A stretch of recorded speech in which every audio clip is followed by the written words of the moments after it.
Hello and welcome as we move into the 18th day of February 2017. My name is Derek and welcome as we take a look at the daily and the 8 hour chart. The 8 hour chart to symbolize from this top. The exchange or the data that I'm getting, the Bitcoin price has changed.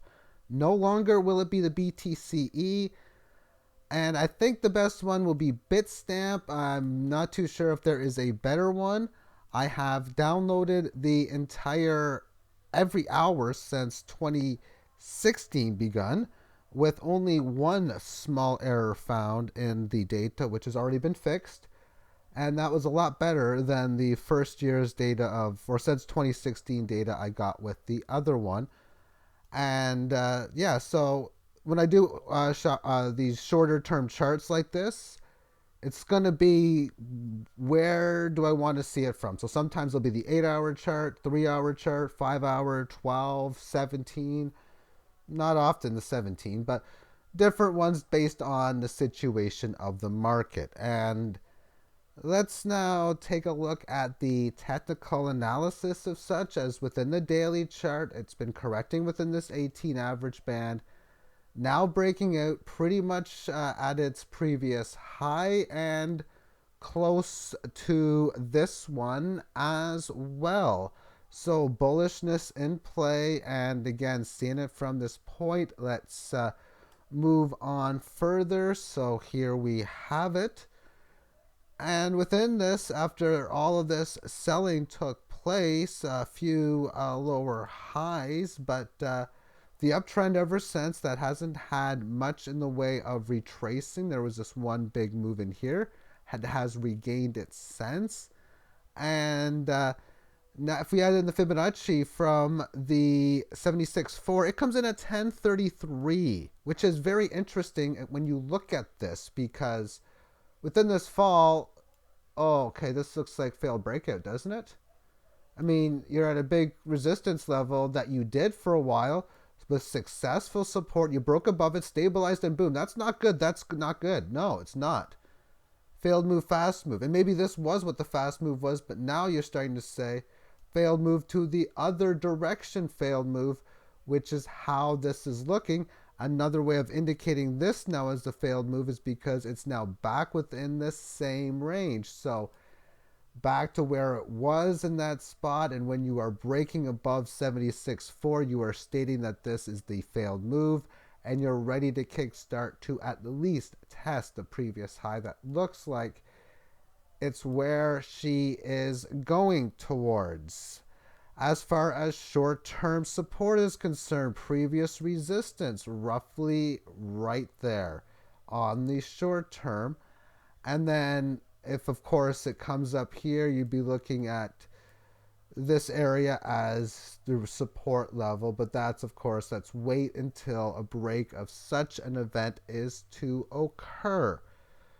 And yeah, so ultimately when I'm looking at this, I say to myself, short term, midterm, I really don't see much getting in the way of testing the decent levels, next being around 1500, 1450 to 15. And even into 2, 3, 4, 5. Okay, they're good gains, but they're not monstrously spectacular. And even on retracements, let's even assume this falls to 400.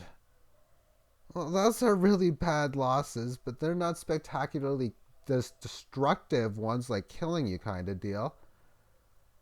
And when I look at where this is going to end up going in, 2 years might be long term, but on the long term time frame, 4 years, 5 years, 6 years, whichever decadely period that I'm seeing this as, there's only two possible places I think this can go, possibly both.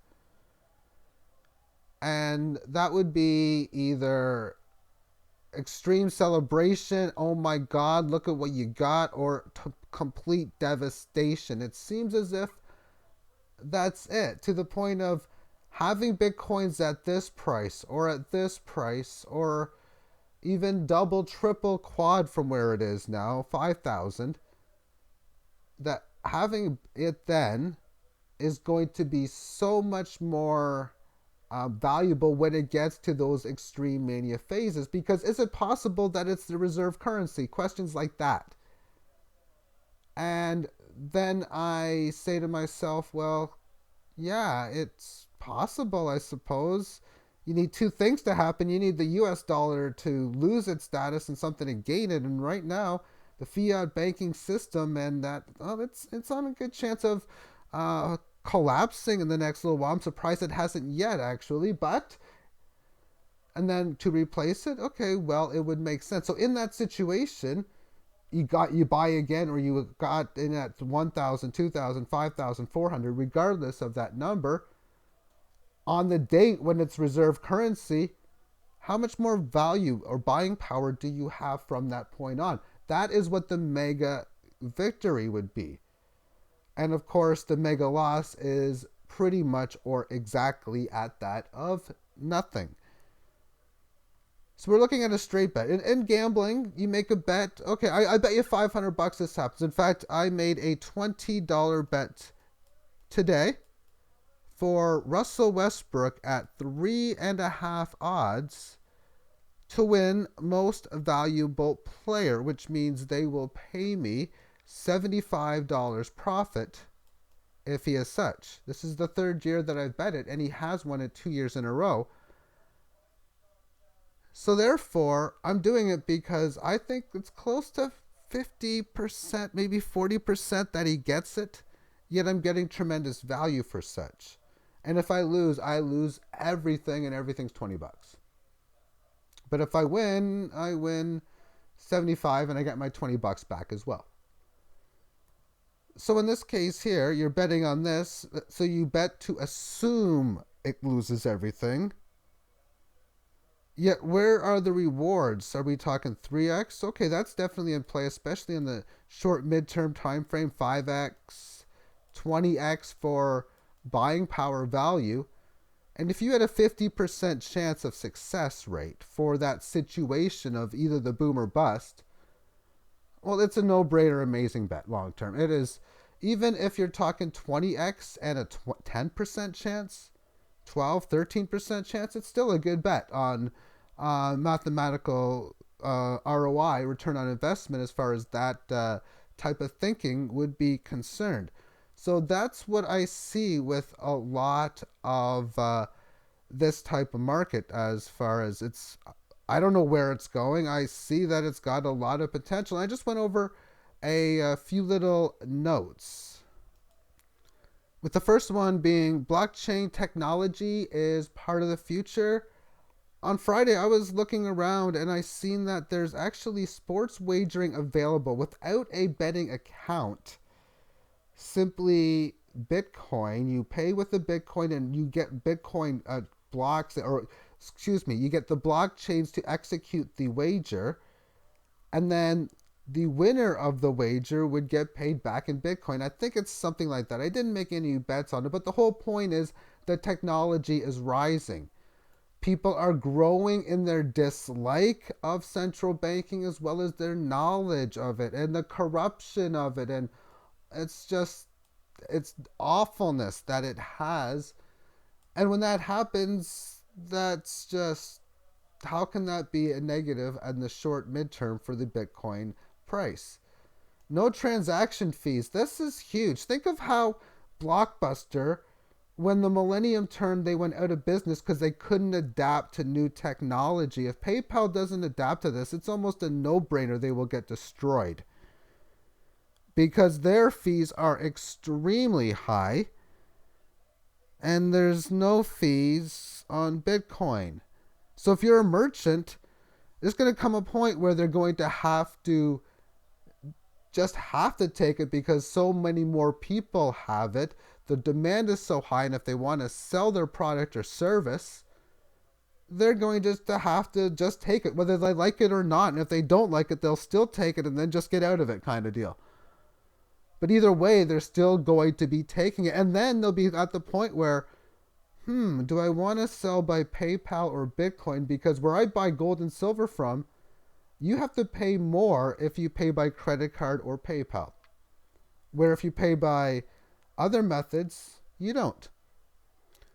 And as I've been mentioning, is it possible that it becomes a world reserve currency? I have to say, yes, it's possible. How probable, percentage likely? I don't know. But it's definitely possible. And how do you bet for it? Well, a couple ways. One way is, how about this? I'll give you 100 to 1 odds that it becomes a reserve currency. So you put down, for every dollar, I'll pay you 100 profit.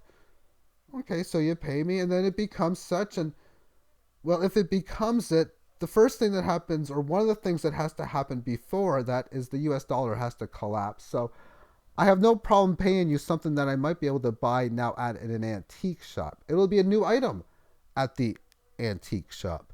And that would be $20, maybe $100 US notes. And of course, how you really bet it is you just have it and you hold it and you wait. And if it's that, your value is just extreme. When would Bitcoin crash for reasons of it being tangibly nothing? And I'd have to say at least during or after when the United States one does. And it might not end up ending that way. It could possibly work out in which it's backed by gold, because technically speaking, it kind of is backed by whatever you buy and sell it in. And if you buy it and sell it in gold and silver, it kind of would be, maybe not. But either way, in the situation of win or lose, you're either the champion or the loser. Maybe it goes to nothing, but years or a year or months before it does, you get out. Maybe you sold at 16,000 US and it goes up to 80,000 and then it goes to nothing. I don't know if that's possible, because when I look at it, it's like a journey. You're going down the road. You have a good idea, maybe short term, where this road goes. Midterm, it comes foggy, and long term, you have no idea. But you're going down this road anyway. That's one way of looking at it. Now, how aggressive you want to go down this road, that's obviously up to your risk perspective within it, because this world is going through these great changes. And then concluding, like it or not, robots and computers, technology for such, is taking over. Technological unemployment is a very serious issue right now. Not talking about no leaders right now, but you can't stop it from happening. And in 1999, I kind of figured it was going to be that case, and I see it developing big time. And this is part of it, as it's part of your technology, your robotic money, if you will. And when I was watching the Super Bowl just recently, I could see within the Canadian content commercials anyway, that this is happening now. You look at the commercials one by one and you can see it, but I was literally almost as scared watching a Google Home commercial on Super Bowl night as I was watching Nightmare on Elm Street as a 11 or 12-year-old kid. It was kind of scary, actually. Wouldn't have expected to be for such, because I see how we are moving towards it, and Bitcoin totally fits the trend for how the world is moving, it looks.